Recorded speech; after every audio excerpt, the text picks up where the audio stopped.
What's going on, everybody? I'm Gregory Laporte from GamerFitNation.com, and I'm here with Adam Fletcher, the PR manager for Gearbox Software. So you already know what we're going to see. It's the newest DLC for Borderlands 2, and it's going to be a hot DLC. So I'm going to let Adam right here take it away from me and just talk a little bit about the DLC and what we can expect. Yeah, so we're playing Borderlands 2, Assault on Dragon's Keep. It is an adventure with Tiny Tina. It's awesome. It's really great. It's the 4th DLC campaign for Borderlands 2. It's also the biggest one yet. What's great about the premise of this story is that you're going to be playing kind of a Pandora version of Dungeons and Dragons. It's actually a game being run by Tiny Tina, who everyone loves from the original campaign.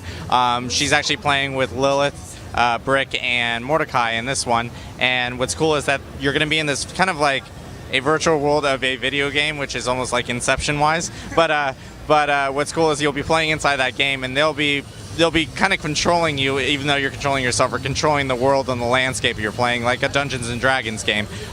The one interesting part is that it's actually called Bunkers and Badasses in Borderlands 2, and you'll be, going through this world and going through this whole new fantasy setting, which is something we've never done before. And so you'll actually be able to use your 87 bazillion guns inside this fantasy world against, knights and orcs and skeletons and things like that. There's like tons of enemies in this one, a ton of brand new enemies, even more than all 3 of the first DLCs of Borderlands 2 combined. So there's a ton of new content that people will really be able to enjoy. Now, my favorite character is, Tiny Tina. I know she was really, interesting when you first saw her. She kind of just like a little tween that was like so much into pop culture and whatnot. So are there going to be any new characters kind of within her, this DLC, that are going to be introduced or anything of that nature?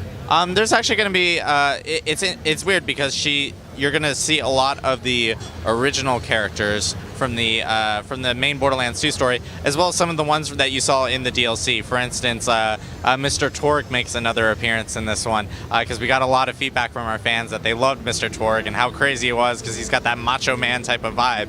So you're going to see a lot of those returning characters, but they've all got this kind of fantasy flair to them.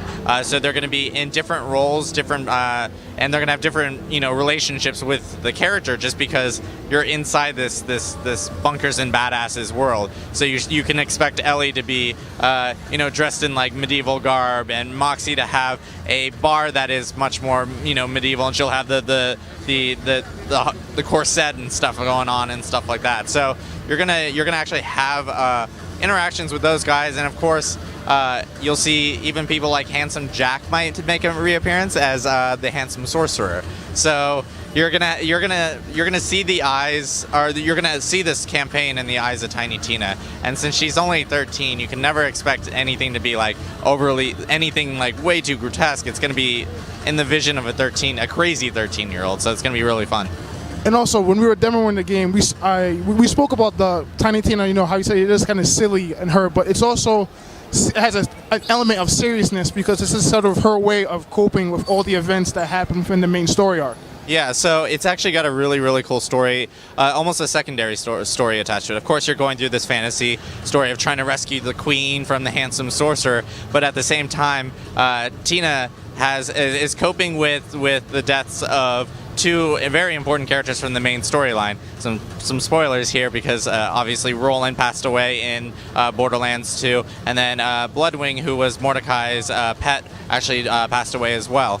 And you'll see that Tina, throughout the story, will continuously deny those deaths. Her friends are trying to help her deal with it and cope with it, and bring her into reality of what happened to those characters. But you'll find out as you progress through the story that she's using this game, this Bunkers and Badasses game, as a way of coping with deaths that she experienced in the main campaign. And it ties back to a lot of what some of us back at Gearbox, or even other gamers, do. They like to use games as a way of breaking away from reality and just playing with friends and enjoying that moment with friends.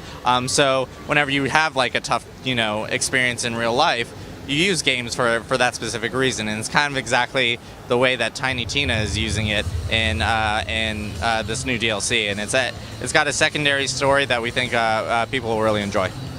Now, talk to us about the missions, because there's going to be a lot of new and somewhat familiar environments in the game.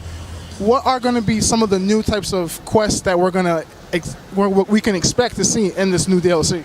Oh, there's so many different missions. It's great because the guys back at Gearbox, we to make a fantasy type of game. This is something we've never done before.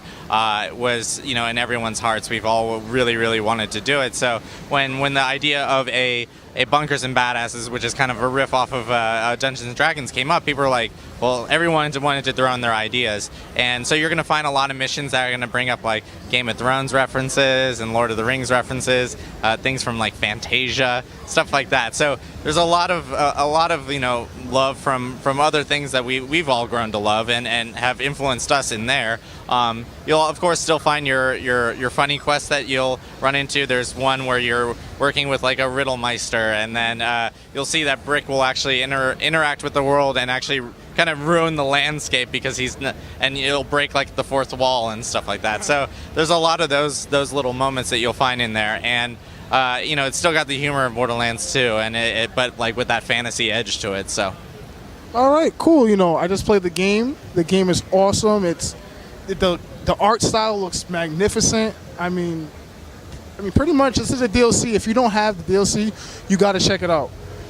Is there anything that I haven't asked or haven't mentioned that you want to tell your fans out there about the game? I mean, it's going to be it's our biggest campaign DLC yet, and we're really excited. It's got so many new enemies. All the artwork has been completely redone to a fantasy type vibe, from vending machines looking like stained glass windows to the crazy medieval type towns and stuff like that. So there's a lot of that type of content that people will find, and if you have the season pass, it's free with it, and it's a ton of content. It's like 10 hours with all the main missions and side missions incorporated.